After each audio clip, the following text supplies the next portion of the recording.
Boa tarde, pessoal, tudo bem? Esse é o primeiro encontro aqui oficial dos Nascidos de Novo, aqui do nosso grupo de estudo bíblico. E nós, como um grupo batista fundamentalista, nada mais justo do que na primeira reunião, nesse primeiro momento de encontro, a gente explicar a importância do nosso nome, o porquê que o nosso nome é Batista e o porquê que ele é fundamentalista, ok?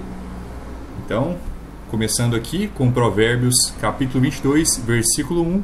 Mais vale a escolha de um bom nome do que grandes riquezas, e o favor amoroso é melhor do que a prata e o ouro. Então aqui a gente vê que a própria Bíblia nos diz que é importante a gente ter um bom nome. É algo a ser priorizado, é algo a ser buscado, a gente ter um nome que tem conotações positivas, que carrega uma marca positiva, a gente tem um bom nome. E então, não somente é essa a importância de a gente ter uma denominação, né? Por que eu não falo eu sou cristão somente? De fato, nós somos cristãos. De fato, a gente acredita na Bíblia. Porém, por que a gente carrega esse nome específico, né? Porque Batista você pode encontrar em outros locais, mas fundamentalista é um nome bem mais único, né? E a gente vai focar mais nesse momento justamente nessa segunda parte, no fundamentalista. É importante a gente ter esse nome justamente para a gente se destacar de outros batistas, batistas calvinistas, batistas reformados, Primeira Igreja Batista, Segunda Igreja Batista, Batistas de Lagoinha, Batista Ágape. A gente tem todo tipo de batista só aqui em Minas Gerais, quanto mais por todo o Brasil e por todo o mundo. Então, a gente carregando esse nome de fundamentalista, a gente já nos separa dos outros grupos, a gente já faz o nosso próprio caminho, vamos dizer assim. E tem outro ponto muito importante também, que é o que a gente vai ver aqui em Amós 3, versículo 3. Podem dois caminharem juntos se não estiverem de acordo? Então, isso aqui é uma pergunta que a gente vê em Amós, que é muito interessante, né? Como que a gente vai caminhar como um grupo? Como que a gente vai pregar o Evangelho? Como que a gente vai falar sobre a Bíblia se a gente discorda em tudo? Se a gente não concorda nas coisas mais básicas, se a gente não concorda nos pilares, se a gente não concorda nas coisas mínimas. E isso é justamente o que o fundamentalista quer dizer. A gente tem pilares, a gente tem estruturas que a gente vai se apegar a elas, a gente vai se firmar nelas. Aqui não é acredite no que você quiser, diga o que você quiser. A gente tem tantos grupos de estudos, especialmente envolvendo jovens, que são grupos ecumênicos, ou seja, você pode ser de várias denominações diferentes, participar lá, e eles vão evitar os assuntos que, entre aspas, tocam o dedo na ferida, os assuntos que são diferentes. Aí você só fala a mesma coisa, você finge que você está concordando com os outros. Então, assim, não é uma coisa verídica. O pessoal lá não concorda de verdade. Vocês não estão alinhados, vocês estão evitando falar das coisas, vocês estão censurando uns aos outros, sacrificando o que a própria Bíblia diz em prol da união. Isso não é uma união boa. Uma união boa é quando a gente se une de acordo com a palavra de Deus, quando a gente se une de acordo com o que a Bíblia diz. Tudo bem? Então vamos aqui para os nossos fundamentos, ok? O que é a definição de fundamental? Isso aqui é a definição do próprio dicionário.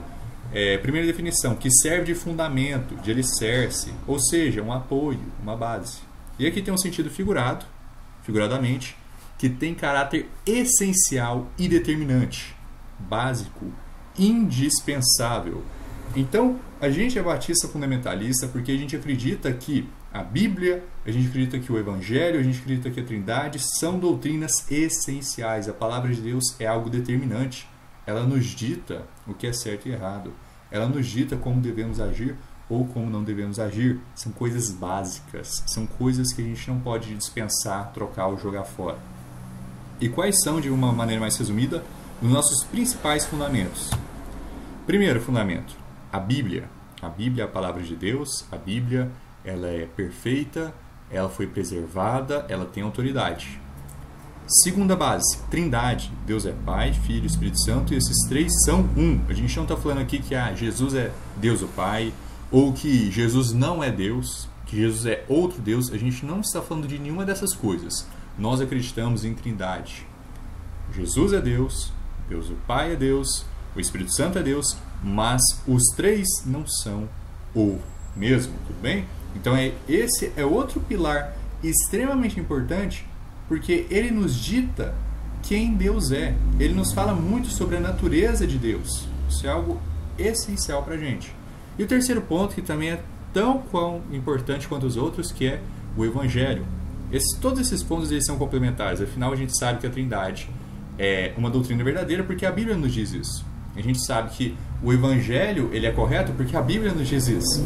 E para a gente ser salvo, para a gente acreditar no Evangelho, a gente precisa entender o conceito de Trindade.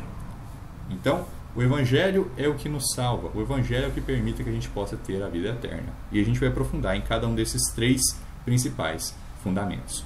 Primeiro ponto, a Bíblia. A Bíblia ela tem dois pontos extremamente importantes. Né? E vamos para uma pergunta bem básica. O que é a Bíblia? A Bíblia é uma coleção de 66 livros distintos. Okay? Então a gente começa em Gênesis, a gente vai para Êxodo, Levítico, Números, Deuteronômio, aí a gente vai ter Josué, a gente vai ter Juízes, a gente vai ter Ruth, a gente vai ter diversos outros livros que podem ser categorizados em livros históricos, livros poéticos como Salmos, Eclesiastes, como Provérbios. A gente pode também ir para livro dos reis, que de certa forma também são livros históricos, né, as crônicas. A gente pode ir também para os profetas maiores, Isaías, Jeremias, Ezequiel, Daniel. Os profetas menores, que a gente tem Abacuque, a gente tem Jonas, a gente tem Oséias e vários outros. E aí a gente tem o início do que é chamado de Novo Testamento. Começa com os 4 evangelhos de Mateus, Marcos, Lucas e João e vai prosseguindo com as cartas de Paulo. A gente tem Atos, a gente tem Romanos, a gente tem 1 Coríntios, 2 Coríntios, enfim, chegando até Apocalipse. Isso tudo é a palavra de Deus. Isso tudo é uma Bíblia. É a Bíblia, né? É a coleção de 66 livros escritos em tempo diferente por autores humanos diferentes, tanto que alguns livros têm até mais de um autor. Alguns livros a gente nem sabe quem é o autor humano, mas o verdadeiro autor, quem realmente guiou essa palavra, quem realmente determinou que fosse escrito, não foram aqueles homens, foi Deus. Porque a Bíblia, ela tem autoridade. 2 Timóteo capítulo 3, versículo 16. Toda a escritura é dada pela inspiração de Deus e é proveitosa para a doutrina, para repreender, para corrigir, para instruir em justiça, para que o homem de Deus seja perfeito e perfeitamente instruído para toda boa obra. Toda a Bíblia é dada por inspiração de Deus. Não existe um versículo da Bíblia que não foi inspirado por Deus, que não está lá pela vontade de Deus. 2 Pedro capítulo 1, sabendo isso primeiramente, que nenhuma profecia da Escritura é de particular interpretação. Não existe uma profecia, não existe uma parte da Bíblia que você fala, não, isso é... Qualquer pessoa pode ter qualquer opinião e a partir disso está valendo. Não tem definição, não tem uma realidade. A realidade existe. Isso não muda o fato que existem profecias que são difíceis de se entender. E que, de fato, a gente tem uma grande profundidade em que mais de uma maneira de ver essa profecia pode estar certa. Okay? Quando a gente fala de algo mais complexo, algo mais difícil, especialmente quando está, por exemplo, em livros como Isaías, Ezequiel, Apocalipse. Agora tem coisas que a gente sabe claramente que são verdade, como, por exemplo, Trindade, como, por exemplo, que a salvação é pela fé. Isso não é de particular interpretação.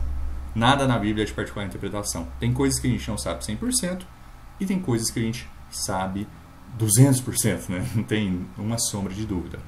Porque a profecia não veio no tempo antigo por vontade de homem algum. Não foi um homem que pegou e falou, eu vou escrever a Bíblia, eu vou escrever esse livro. Mas os homens santos de Deus falaram à medida que eram movidos pelo Espírito Santo. Eles não falaram do próprio coração, mas eles foram movidos por Deus, pelo Espírito Santo. E a gente vai para o segundo ponto, que algumas pessoas até vão reconhecer a autoridade da palavra de Deus, mas elas vão dizer que não, a palavra de Deus ela é verdade, mas ela se aplica somente àquela cultura, somente àquele povo. Eu não sou um romano, eu não sou um judeu, então a Bíblia nada serve para mim. Ou eles vão dizer que, não, Deus realmente foi lá e falou, mas com o tempo essa palavra foi perdida. Ambas são opiniões que levam a heresias condenáveis. Não tem como uma pessoa ser salva se ela não reconhece que a Bíblia é a palavra de Deus e se ela não reconhece a eternidade da palavra de Deus, se ela não reconhece que a palavra de Deus foi preservada, que a palavra de Deus se manteve pura. Salmo 12, ok? O 12º Salmo. As palavras do Senhor são palavras puras, como prata refinada em uma fornalha de barro, purificada 7 vezes. Tu as guardarás, ó Senhor. Tu as preservarás dessa geração para sempre. Uma promessa de Deus de que Ele guardaria de que ele preservaria a palavra dele, palavras essas boas, puras, perfeitas, sem mácula. Segundo aqui para 1 Pedro capítulo 1, versículo 23. Por que uma pessoa tem que entender o que a Bíblia é, o que ela significa para ela ser salva? Porque é com ela que nós somos salvos. É com ela que nós nascemos de novo. A fé vem por ouvir, e ouvir da palavra de Deus, não do testemunho pessoal de cada um de nós, mas da palavra de Deus. Se a pessoa não ouve, se a pessoa não considera, se a pessoa não acredita na palavra de Deus, da própria fala de Jesus Cristo, se vocês crescem em Moisés, também creriam em mim. Então, se eles não acreditam nem em Moisés, como eles vão acreditar em Jesus Cristo?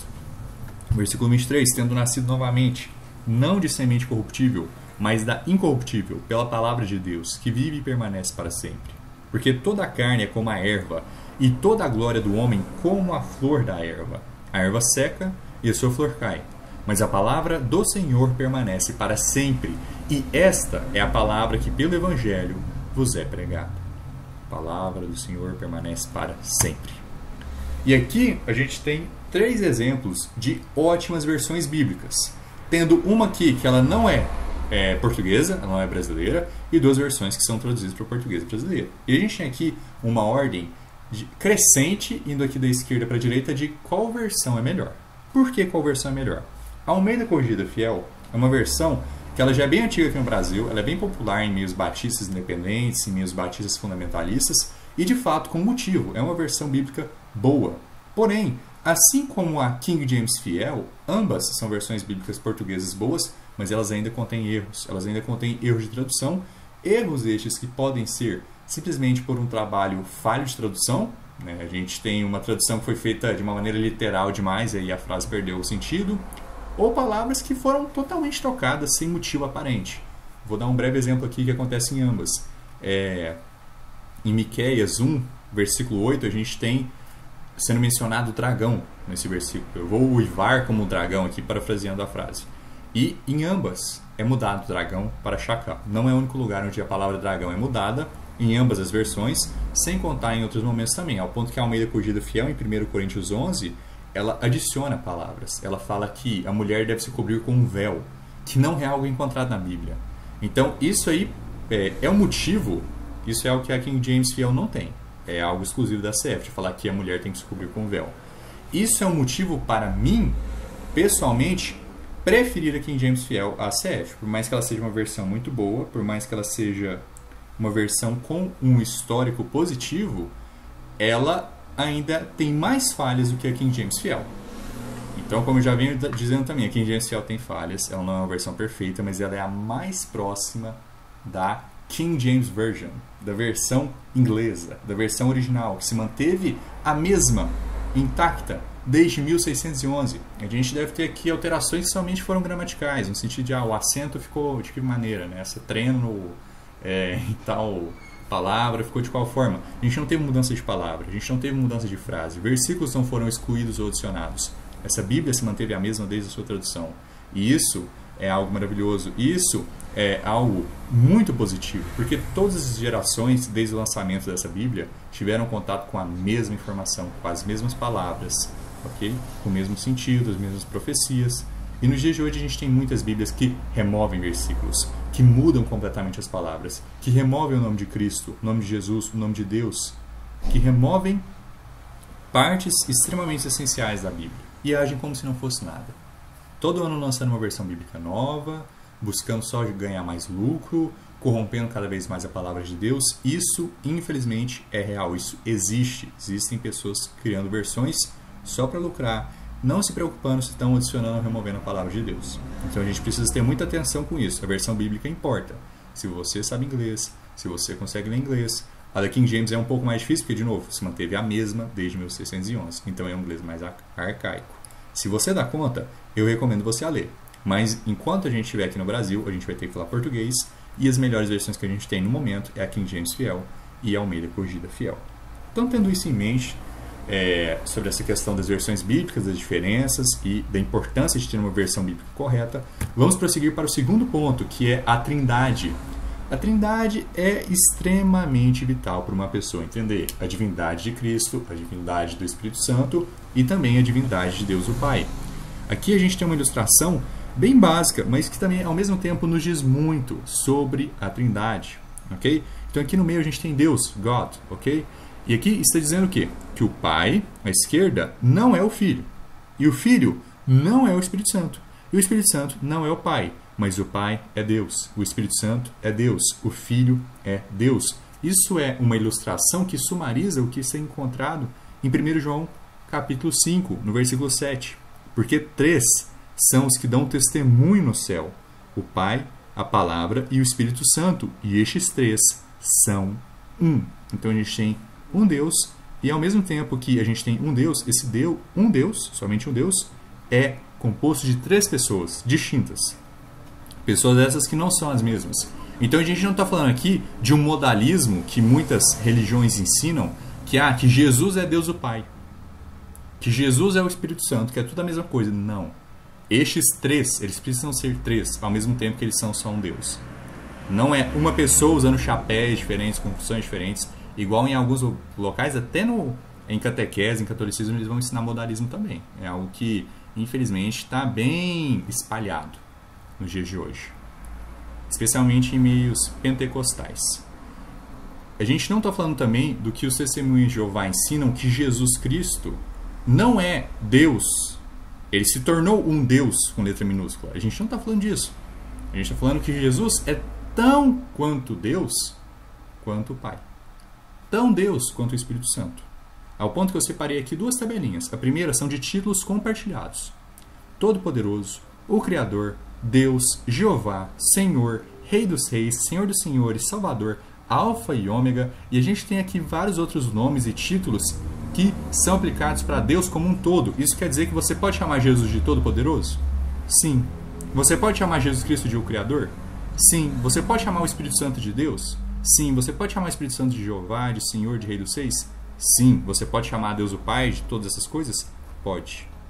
Então Deus o Pai, eu não preciso nem ficar tanto falando, porque a maioria das pessoas engasga justamente em Jesus Cristo e no Espírito Santo. Eles reconhecem Deus o Pai como sendo tipo um Deus maior, e os outros como ou não sendo Deus, ou sendo parte de Deus o Pai.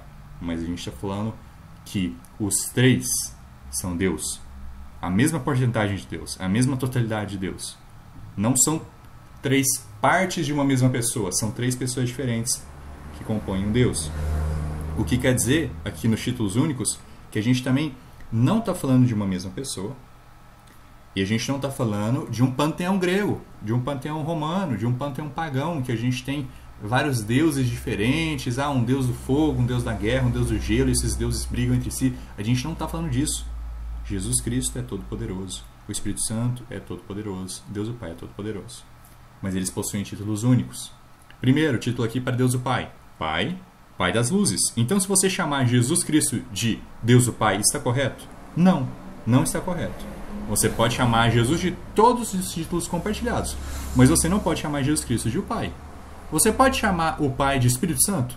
Não, estaria errado também, porque são títulos únicos para cada uma dessas pessoas exclusivas da Trindade. Então aqui vamos para agora os títulos de Jesus Cristo: Palavra, Filho, Jesus, Cristo. Cristo não é um sobrenome de Jesus. Cristo quer dizer Messias, ok? Então a gente está falando do Salvador aqui, a gente não está falando de... Tem gente que acha, é até um pouco engraçado, né, que Cristo é sobrenome de Jesus, mas não, é um título. E esses títulos aqui, eles se aplicam a Jesus, eles se aplicam à palavra. Por isso que em 1 João 5 fala o Pai, a Palavra e o Espírito Santo. É um dos nomes de Jesus. É correto você chamar Deus o Pai de o Filho? Não. É correto você chamar o Espírito Santo de o Filho? Também não. Ok? E agora a gente vai para o último, que é o Espírito Santo. Outros nomes do Espírito Santo: o Consolador. Agora, no versículo que a gente vê o Espírito Santo sendo chamado de o Consolador, a gente vê Jesus Cristo falando: eu vou lhes enviar outro Consolador. Então, você pode chamar Jesus de um Consolador? Pode, mas no versículo especificamente, quando a gente está falando de o Consolador, a gente está falando do Espírito Santo. Mas esse é um título que de fato, eu confesso, ele é mais variável, né? Isso é uma coisa que você pode atribuir para Deus o Pai também. Deus é um consolo para mim. Mas no versículo especificamente a gente está falando do Espírito Santo, que também é chamado do Espírito de Deus. Então a gente vê que ao mesmo tempo que a gente tem títulos únicos, exclusivos para cada uma dessas 3 pessoas da Trindade, a gente vê que existem os títulos gerais, os títulos compartilhados. Um só Deus, um só Salvador, um só Senhor. É por isso que a gente encontra em João capítulo 1 os seguintes versículos. No princípio era a palavra. Quem que é a palavra? Jesus Cristo. Era a palavra. E a palavra estava com Deus. Então a palavra desde o princípio estava com Deus. E a palavra era Deus. Se você vai dizer que Jesus é Deus, o Pai, Deus, o Espírito Santo, essa frase não faz sentido nenhum. E se você diz que Jesus não é Deus, que Jesus é outro Deus, essa frase e várias outras não fazem sentido nenhuma. Ele estava no princípio com Deus. Todas as coisas foram feitas por Ele, e sem Ele nada do que foi feito se fez. E eu trouxe aqui uma ilustração para ajudar a gente a entender a Trindade, porque realmente é um conceito exótico para a gente. É um conceito diferente, a gente não vê isso no nosso mundo material. Uma coisa sendo três pessoas, né? Um Deus sendo três pessoas distintas. A gente não consegue comparar isso 100% com uma das coisas que a gente vê no nosso dia a dia. Okay? Uma coisa é uma coisa para a gente aqui materialmente, mas Deus é diferente. Um exemplo aqui bem simples e interessante que a gente pode usar é com um bolo. Vocês estão vendo aqui um bolo de 3 camadas, um bolo napolitano. Ele tem aqui embaixo o sabor de chocolate, em cima um sabor de morango e em cima um sabor de creme. Então, eu posso dizer que morango é a mesma coisa que chocolate? Isso estaria correto? De alguma forma, de alguma maneira, em algum sentido? Não, isso estaria totalmente incorreto. Morango não é chocolate. E morango não é creme. E creme também não é chocolate. Então a gente vê aqui que temos 3 sabores distintos, 3 sabores diferentes. Mas quantos bolos tem aí? Tem 2 bolos aí? Tem 3 bolos aí? Tem 5 bolos aí? É um panteão de bolos? Não, é um bolo. Então, um Deus, 3 pessoas. Morango não é chocolate. Chocolate não é creme. Tudo bem? Então, um exemplo aqui. E outro exemplo também que a gente pode entender é um átomo. É que a gente vê na escola, a gente aprende nas matérias de ciências gerais. O que é um átomo? Ele é composto de prótons, nêutrons e elétrons. Estaria correto eu dizer que um próton é um elétron? Não, são coisas diferentes. Estão até ilustradas aqui nesse átomo de cores, né, em locais diferentes. Então, não é correto eu dizer que um nêutron é um próton. Mas todos compõem um só átomo. E outro exemplo também físico que a gente pode usar é o universo. O universo ele é composto de maneira mais generalizada de tempo, espaço e matéria. Essas 3 coisas não são idênticas. Elas são diferentes, mas elas todas compõem um só universo. Esses exemplos, eles nos ajudam a entender mais sobre quem Deus é. Eles nos ajudam a fazer uma comparação, não uma comparação idêntica, não uma comparação perfeita, mas nos ajudam a entender um pouco mais do que é a divindade. Tudo bem? Então, e é por isso também que em Isaías 43 diz: Vós sois minhas testemunhas, diz o Senhor, e meu servo, a quem eu escolhi, para que possais saber e acreditar em mim e entender que eu sou. Eu sou. Antes de mim não houve nenhum Deus formado e nem haverá depois de mim. É aqui que a gente vê esse argumento e fala, não, Jesus é outro Deus, ou o Espírito Santo é outro Deus, não, é um Deus que surgiu depois. Em Isaías 43 nega totalmente isso. Não houve nenhum Deus antes e nem haverá depois. Só há um Deus, só há um Senhor, só há um eu sou. Eu sou o Senhor e fora de mim não há Salvador. Só há um Salvador também. Então o título de Salvador ele é compartilhado. Deus é o Salvador. E agora a gente vai para o terceiro ponto, que é o Evangelho. Ok? A gente vai para o terceiro ponto extremamente importante, que é o Evangelho. O Evangelho ele tem 2 lados extremamente importantes. Uma parte é o que Cristo fez e a outra é o que nós temos que fazer e também o que Cristo proporcionou que a gente pudesse ter. Então, ambos têm uma correlação. Tudo que a gente está falando aqui é bem conectado, está bem interligado. Você precisa entender o ponto para prosseguir para o outro. O que é o Evangelho? Como que a gente pode definir ele? 1 Coríntios capítulo 15. Além disso, irmãos, eu vos declaro o Evangelho que vos tenho pregado, o qual também recebestes, e no qual também estáis firmes, pelo qual também sois salvos, se o guardardes na memória o que vos preguei, se não crestes em vão, porque eu vos entreguei primeiramente o que também recebi, que Cristo morreu por nossos pecados, de acordo com as Escrituras, e que foi sepultado, e que ele ressuscitou ao 3º dia, de acordo com as Escrituras. E aí, se a gente prosseguir no capítulo, vai falar que ele foi visto pelos apóstolos e, por último, foi visto por Paulo.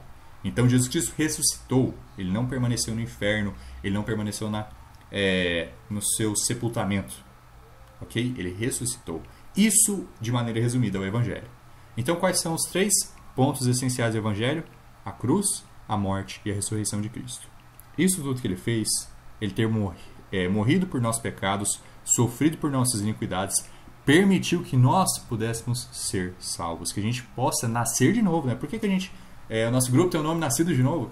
Porque a gente nasceu de novo, porque a gente creu no Evangelho, porque a gente confiou em Jesus Cristo, a gente entendeu que não é por nossas obras, não é por nossas boas ações, é por nossa fé, e por conta disso a gente nasceu de novo, por conta disso a gente é filho de Deus. Então a salvação que nos é dada, esse presente que nos é dado, ele é permitido, tudo isso é permitido acontecer por conta do que Cristo fez na cruz. E quais são os 3 principais pontos da salvação? Ela é pela fé, ela é independente de obras e é a vida eterna. Uma vez salvo, sempre salvo, não tem como perder. Eu não vou ficar tanto focando nesse ponto do como ser salvo, porque todo mundo aqui já ouviu o Evangelho, né? Já foi pregado a eles. Então, não é o foco dessa reunião, nesse momento específico, falar sobre isso, falar sobre o Evangelho. A gente pode falar depois, em um momento de pregar de porta em porta, né? E a gente vai de ponto a ponto do Evangelho para justamente memorizar o que a gente deve falar. Mas como já foi algo mencionado em outros momentos, não vai ser o foco aqui dessa apresentação, dessa reunião nesse exato momento. Mas enfim, tudo colabora para uma coisa só. Tudo colabora para a gente entender quem Deus é, o que Ele quer de nós e como a gente nasce de novo. Agora a gente vai para um ponto extremamente importante de ser compreendido também. Porque, como eu expliquei anteriormente, a salvação é pela fé. E como eu usei de exemplos, o Testemunho de Jeová, os modalistas, a gente tem pessoas que ensinam outros evangelhos.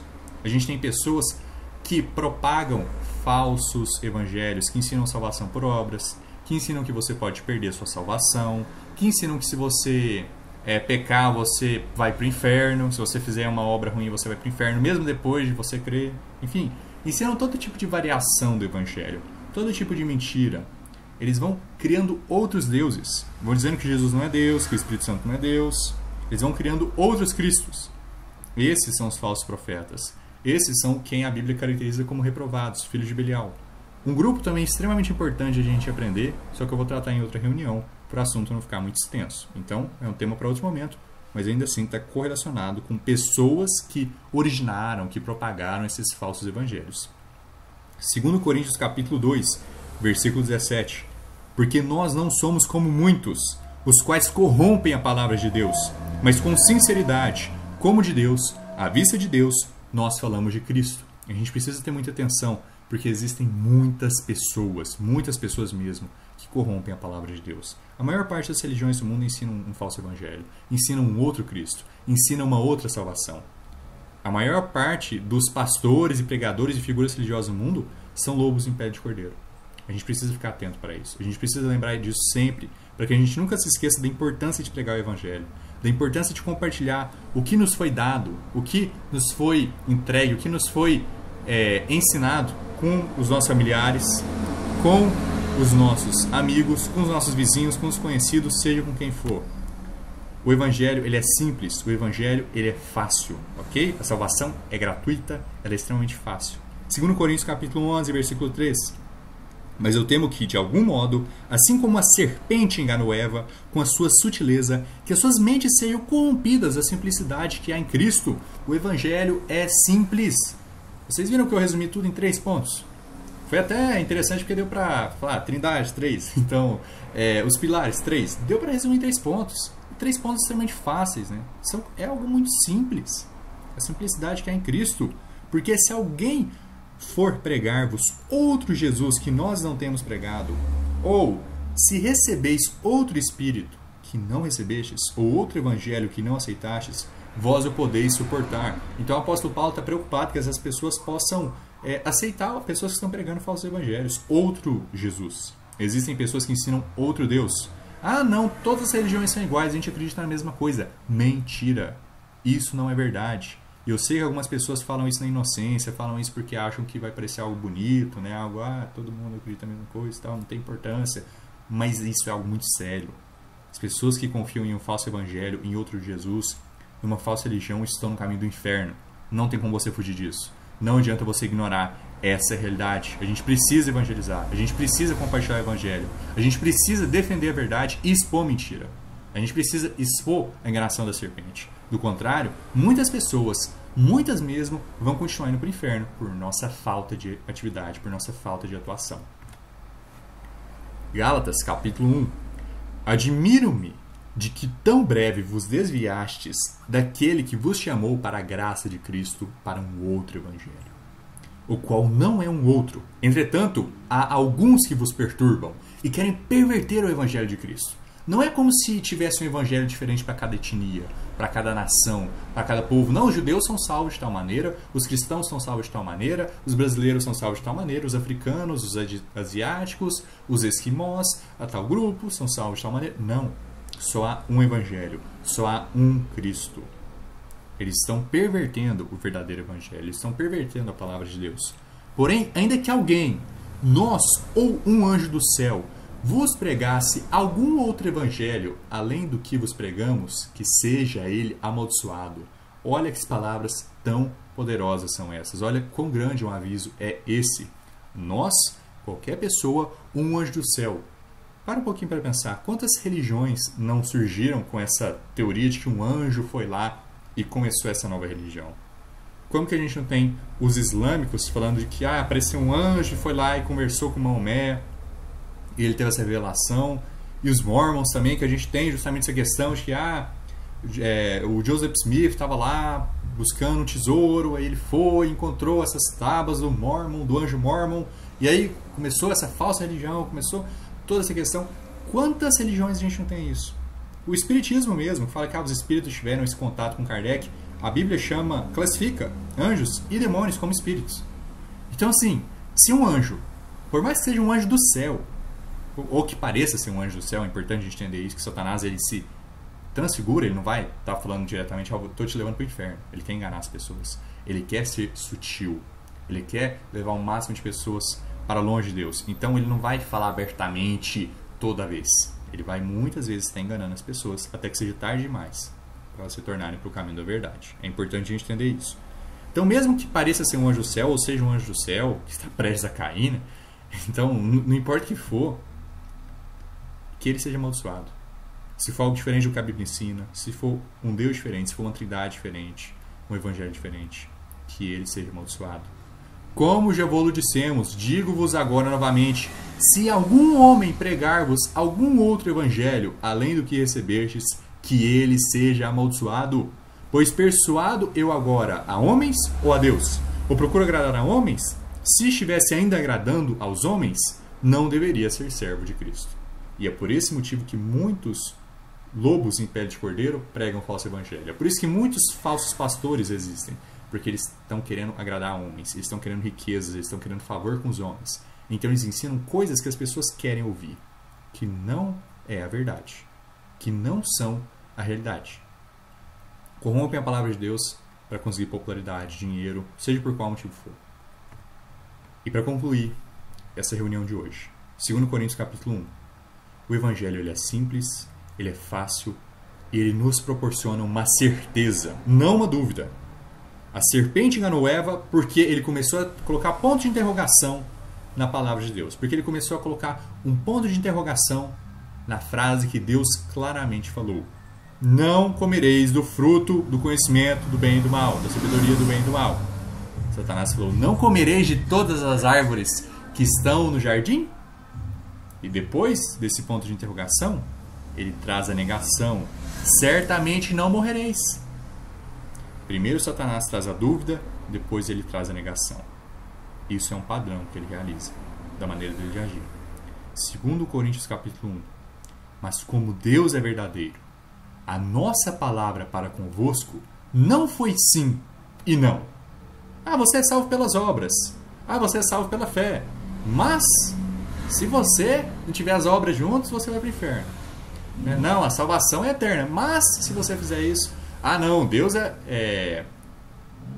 Jesus é Deus, mas é outro Deus. Salvação somente pela fé, mas se você não tiver obras, você não é salvo de verdade. Então a gente tem vários mas por aí. A nossa palavra não é mas. Não é sim, não.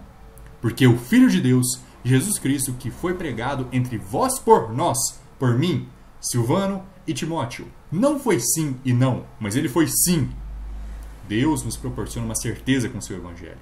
Deus nos proporciona uma certeza com a sua palavra, porque todas as promessas de Deus nele são sim, e por ele o amém, para a glória de Deus por nós. Então espero que tenha ficado evidente, meus irmãos e minhas irmãs, a importância que é a gente ter nossos fundamentos, a gente se apegar a nossos alicerces, porque muitos são os que buscam corromper as palavras de Deus. São muitos que andam como estrelas errantes, corrompendo as mentes simples, as pessoas que não têm noção da verdade. E nisso eles levam muitos para o inferno. A gente precisa estar atento, a gente precisa estar vigilante e a gente precisa estar pregando a palavra de Deus, compartilhando o que nos foi dado, o presente que nos foi dado. Espero que tudo isso tenha ficado muito claro para vocês. Novamente, o Evangelho não é difícil, ele é simples, ele é fácil, ele não é complexo. Qualquer pessoa pode compreender. Que Deus abençoe vocês, espero que tenha sido proveitoso e até mais, meus irmãos e irmãs.